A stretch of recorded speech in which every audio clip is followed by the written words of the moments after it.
Recognition.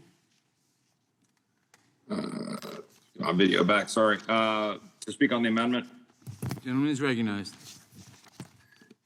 I think he was sleeping. I don't know. Chairman. Let's wake him up. Yield back. Excuse me? Excuse me? You need to turn your camera on. My camera's on. Now it is. Now we see it.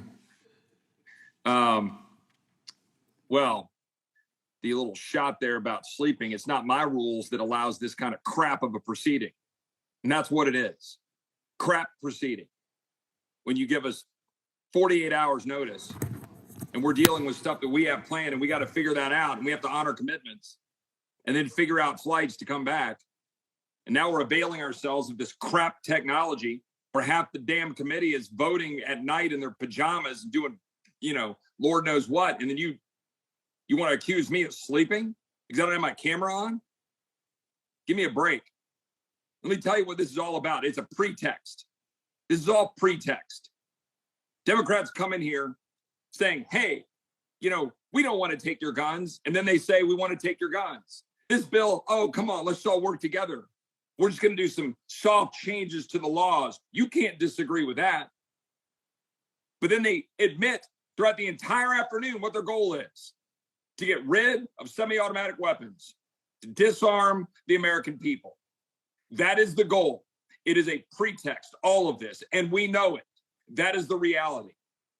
And that is the reality and the basis behind what Mr. Gates is offering. A recognition of what the red flag process is all about. Pretext. Right now, under the Baker Act structure and states, if you've got a real issue with someone being a danger to society or himself or others, you can go down that road. You can in Texas, right? Go down that road and deprive them of liberty, but go in front of a judge and say this person should be committed, and then haul them under Texas law, haul in the medical personnel, and then within 72 hours, you have a follow-up hearing and all the things that flow from that. And let's talk about, if you're going to deprive liberty, well, then why don't you friggin', saddle up and deprive liberty and say, okay, we're going to say, here's an individual and we're going to commit you.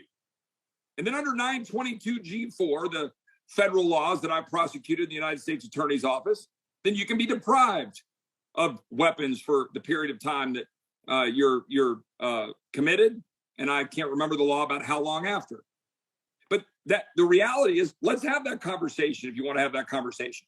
But to sit here and say that we don't know for sure that the red flag laws that are existent in the 18 or 19 states, are they effective or are they not? I've read studies by leftist-leaning organizations. Mother Jones had a study in a database demonstrating not very much effectiveness. There are real questions about how they're implemented. There's very legitimate questions here about the bill on the floor in the House, about the authority of the federal government, the authority of Congress to be doing this in the first place. My friends on the other side of the aisle are critical of Mr. Gates for offering this because it's pointing to the states. Mr. Gates' response, I think appropriately, is saying, hey, I want to make a position that says I think this is a deprivation of rights, which is actually a federal authority and not something you just leave to the courts, and that you have a discussion about how those things are implemented. But that ought to be what we're talking about here. But my view on this is pretty simple. Every member of the other side of the aisle has made perfectly clear about what the goal is. It's to disarm the citizenry. And that is the actual objective.